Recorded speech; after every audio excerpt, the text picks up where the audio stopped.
السلام عليكم ورحمة الله وبركاته، ازيكم متابعين ال 43 عاملين ايه؟ يا نهار ابيض، انت عديتهم؟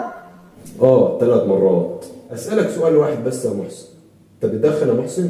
لا، ده انا مولود بالسيجاره ببوقي. ضمي كانت بتحط لي السيجاره ببوقي بدل البزاز. طيب انت ليه بتدخن يا محسن؟ بص يا استاذ كبسوله، السيجاره دي بالنسبه لي هي الكيف كله. الكيف كله ازاي يعني؟ انت مش عارف السيجاره دي بتعمل لي ايه؟ بتعمل لك ايه يا محسن؟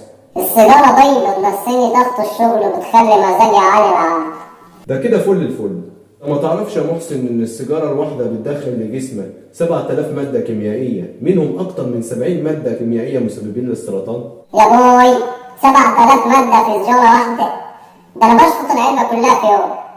ده كمان التدخين بيخليك عرضة لأمراض كتيرة جدا زي أمراض القلب والأوعية الدموية، خصوصا الشريان التاجي اللي بيغذي القلب، بالإضافة إلى أمراض الرئة. استهدى بالله يا استاذ كبسوله، كده الاعمار بيد الله. لا إله إلا الله، بس الواحد يخلي باله من صحته برضه. بص يا استاذ كبسوله، سيبك من الكلام الفاضي ده، تعالى اقول لك كلام يفرحك. قول يا محسن قول. الوليه حامل وفي الشهر الثالث دلوقتي. اوعى تكون بتشربها سجاير معاك، عارفك غبي وتعملها. مشكله يعني، عايز الواد ده يطلع كيف زي ابوه. لا يا عم، ده كده إن شاء الله مش هيبقى فيه وقت. ليه بس كده يا استاذ كبسوله؟ انت شكلك كده مش مظبوط وعايز تتظبط.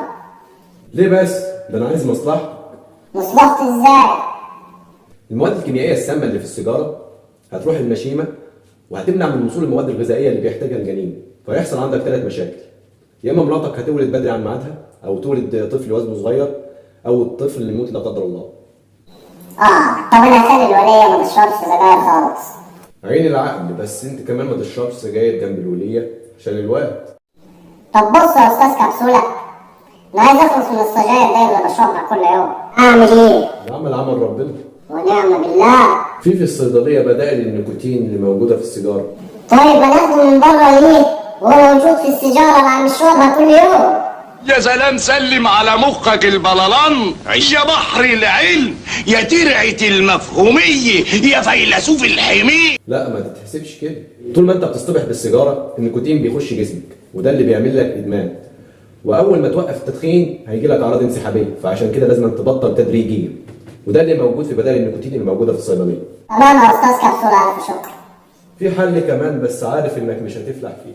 قول يا عم ما تخافش. الحل التاني محتاج عزيمة وإرادة، إنك توقف مرة واحدة شرب سجاير وتشغل نفسك بحاجة تانية، زي إنك تعمل رياضة أو تروح الجيم. ربنا معاك يا محسن، وخد بالك من الولية. ده الوليه مريان النجوم في عز الظهر. سلام بقى اصل بترن.